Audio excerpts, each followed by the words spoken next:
Ja,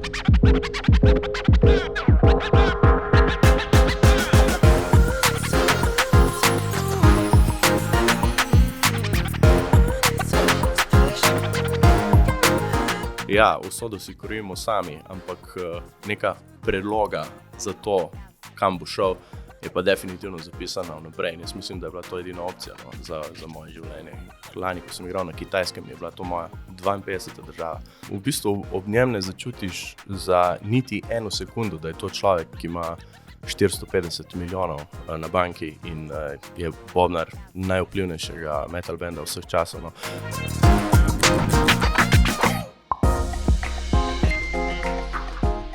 Dobrodošli v Metro Minutkah. Tokrat je z nami glasbenik Tilen Hudrap, ki je v zadnjih 12 letih kot bas kitarist igral v različnih svetovno znanih glasbenih skupinah. Večkrat je po dolgem in počez prepotoval svet. Tilen, pozdravljen. Lep pozdrav. Tilen, ti tako rekoč živiš svoje sanje. Bil si član in še vedno si član glasbenih skupin, katerih postre si kot najstnik lepil po stenah svoje sobe. Pa me zanima, si se na to že povsem navadil, ali te tudi po več kot desetletju udejstvovanja na tej glasbeni sceni, na velikih glasbenih odrih še vedno navdihuje enako kot na začetku? Po pravici povedano, me navdihuje popolnoma enako oziroma še bolj, ker v ogromno primerih gledam iz totalno druge perspektive, torej na vse te zadeve. Še vedno se probam nekako oddaljiti od vseh teh situacij in totalno iz tretje osebe gledam na to.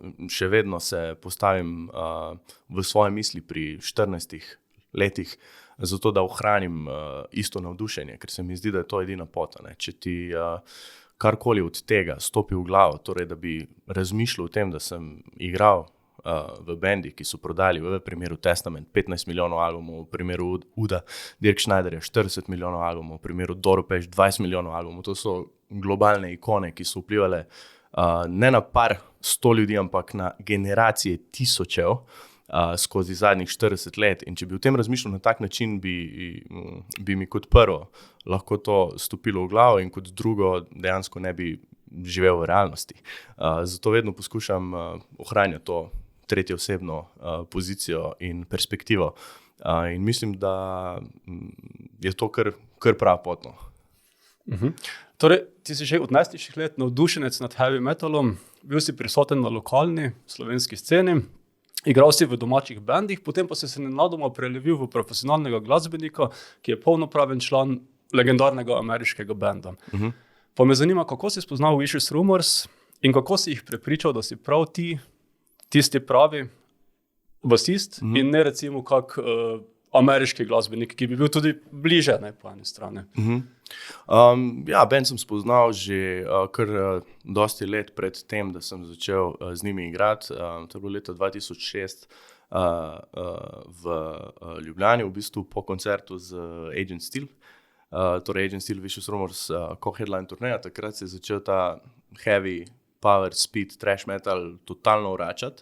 Torej te 4 klasične zvrsti so se po enem 15-letnem premoru začele vračati na v bistvu radar metalskega sveta globalno.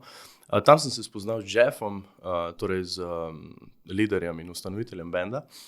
In sem mu rekel, tu je moj email, da ostanemo na vezi, če prijete kdaj kaj v Slovenijo, pa se dobimo na kakem drinku. Do tega pol ni prišlo, ker jih namreč ni bilo v Slovenijo do leta 2011, ko so se vrnili s Hammerfall. Ampak točno 2 tedna pred tem Hammerfall koncertom smo se mi po čistem naključju srečali v Nemčiji, na enem izmed festivalov, in tam sem pa v bistvu po dolgem cajtu navezal stik z pevcem, torej z Brianom Allanom.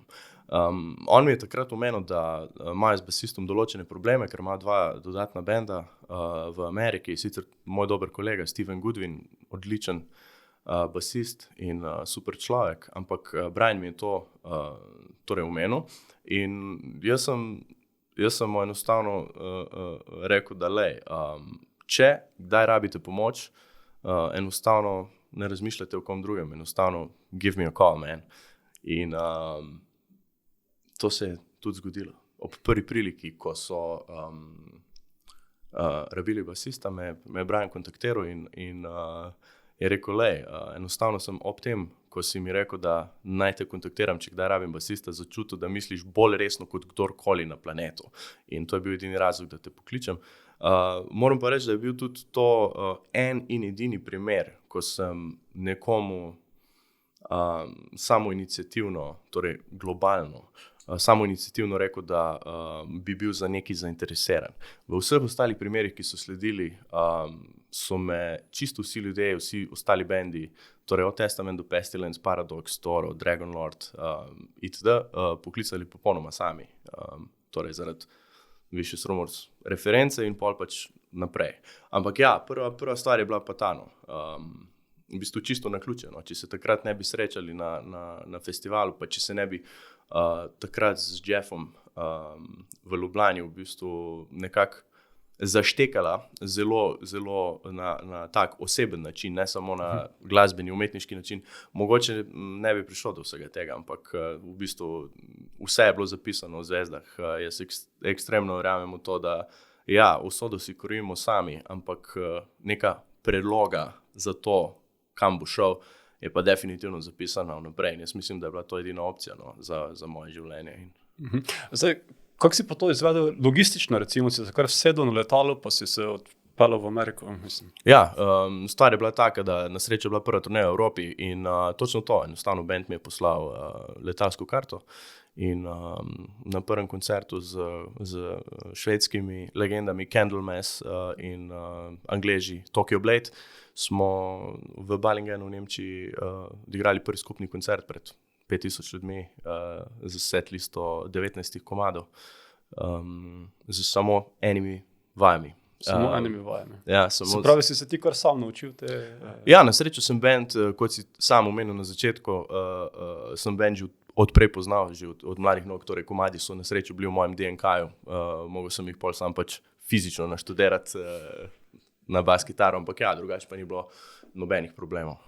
Itak vsi profesionalni bendi, globalni, večinoma delamo na tak način, ker v ogromno bendih ljudje prihajajo iz različnih držav, sploh v zdajšnjem času. In poanta vsega je, da enostavno zvadiš vse v svojem studiu in kasneje, ko bend pride na kup, so to sam še torej, finese in temu rečemo production rehearsals.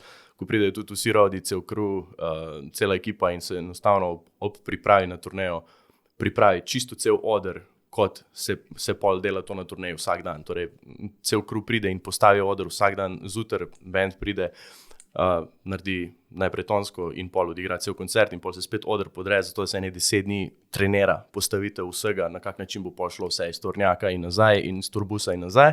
Ampak v tem primeru, ko je bil one-off koncert z Vicious Rumors, smo pač dejansko imeli samo eno vajo. Kar je bilo kar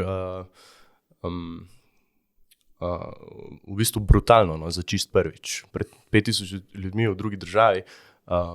Ampak na srečo sem imel ogromno kilometrine, ker v vseh slovenskih bendih smo logično preigrali vse možne odre, kar jih obstaja. Ne samo v Sloveniji, tudi prej sem igral v tujini, v Nemčiji, v Italiji, na Nizozemskem, v Belgiji, v Španiji.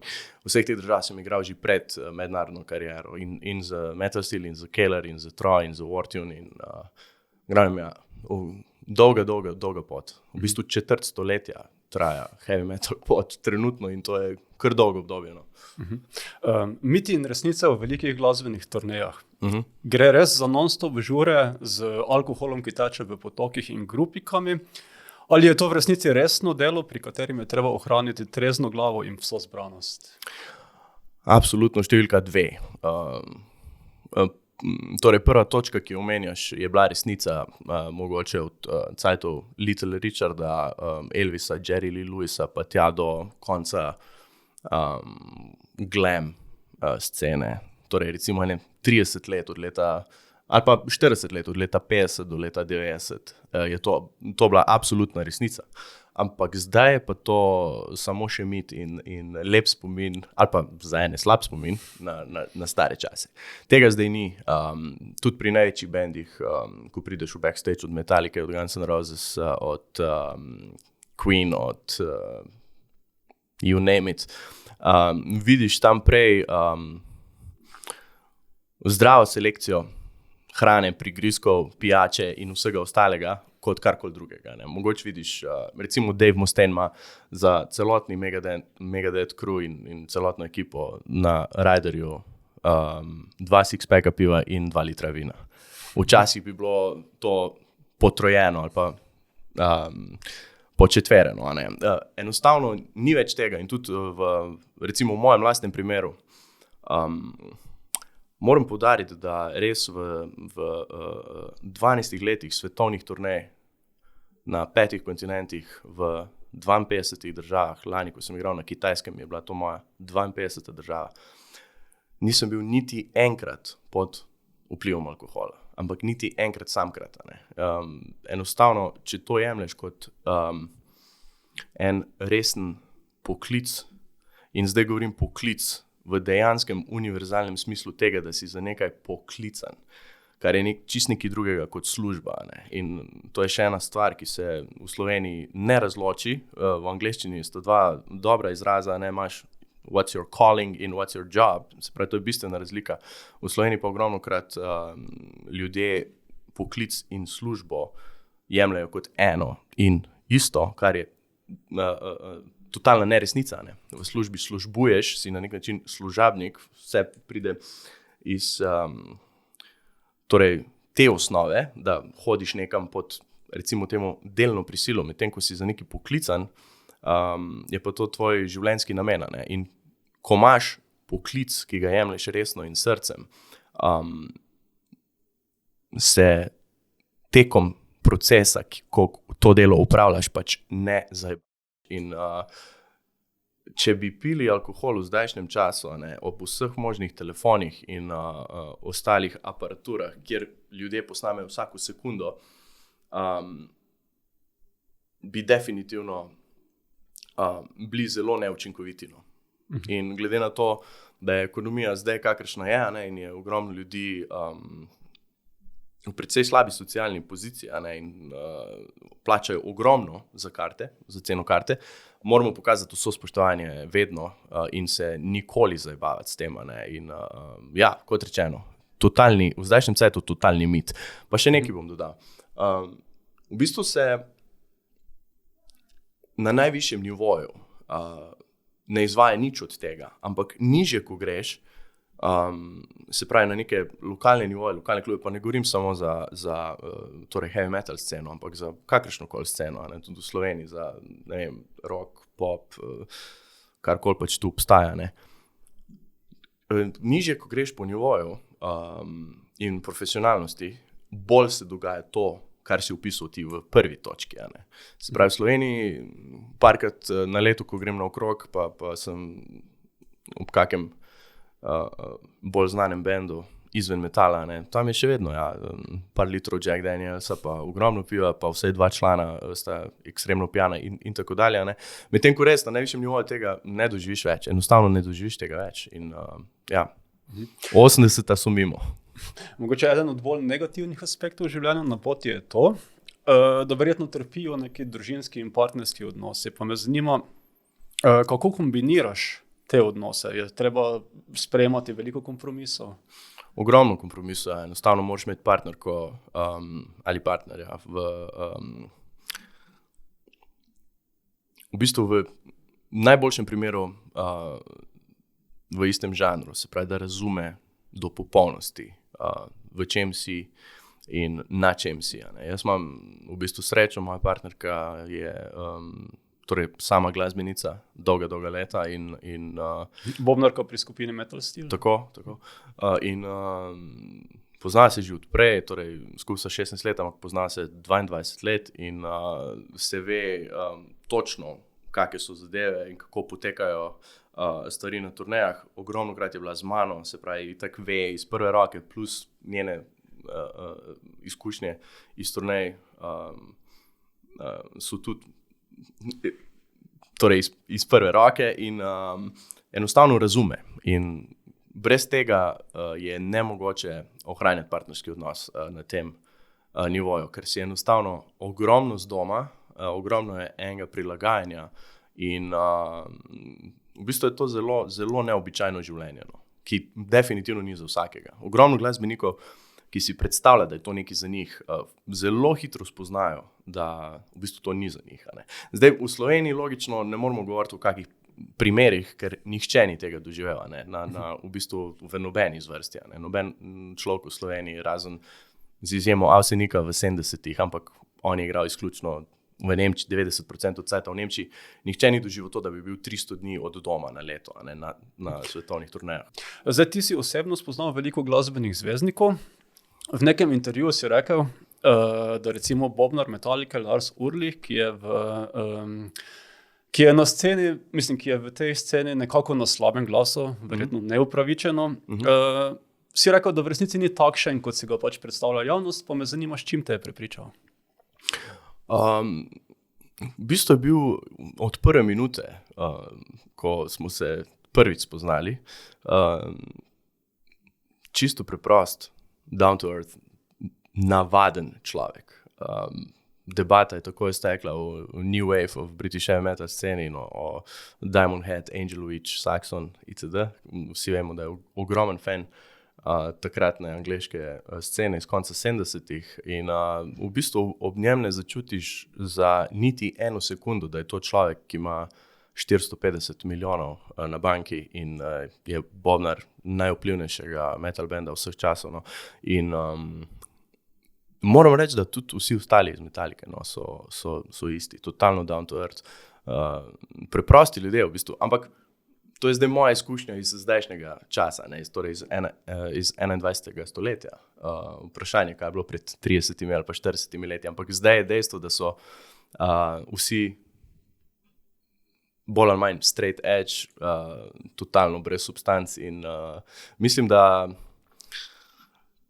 torej moj občutek je, da se zdaj zadnje 50 let šele zavedajo, kaj so in kakšno srečo imajo. Kot prvo, da so ostali živi skozi vsa ta leta in kot drugo se zavedajo zdaj šele, kak vpliv imajo, torej globalno, ne? In to ne samo v glasbenem svetu. In glih zato, ker se tega zdaj zavedajo, mislim, da to tudi šele zdaj znajo ceniti v 100%, kar včasih niso znali. Ne? Bili so mladi, imeli so 1000 situacij in non-stop so šopali turneje eno za drugo. Zdaj pa nimajo več v bistvu takega urnika, ker ga ne rabijo in mislim, da šele zdaj absorbirajo svoj globalni vpliv in pa tudi srečo. Kar sem tudi razumel po pogovorih z njimi. No. Predvsem James je človek, ki ogromno krat poudari, tudi nazadnje, ko smo v Münchnu bili na večeri skupaj po koncertu, je rekel, da pač si nikoli ni predstavljal kot prvo, da bo živ pri 60 letih in kot drugo, da bo še vedno igral pri teh letih. In pol je dodal, da pač se zaveda, kako srečo ima, da ima 3 zdrave otroke, da vse funkcionira kot funkcionira. In ja, mislim, da jim je starost prinesla to zavedanje in hvaležnost, ki je mogoče včasih niso imeli. Ampak ja, kar se Larsa tiče, po mojih izkušnjah, jaz sem ga 6-krat srečal in čisto vsakič je bil v bistvu ena človek, no, nimam ene pripombe.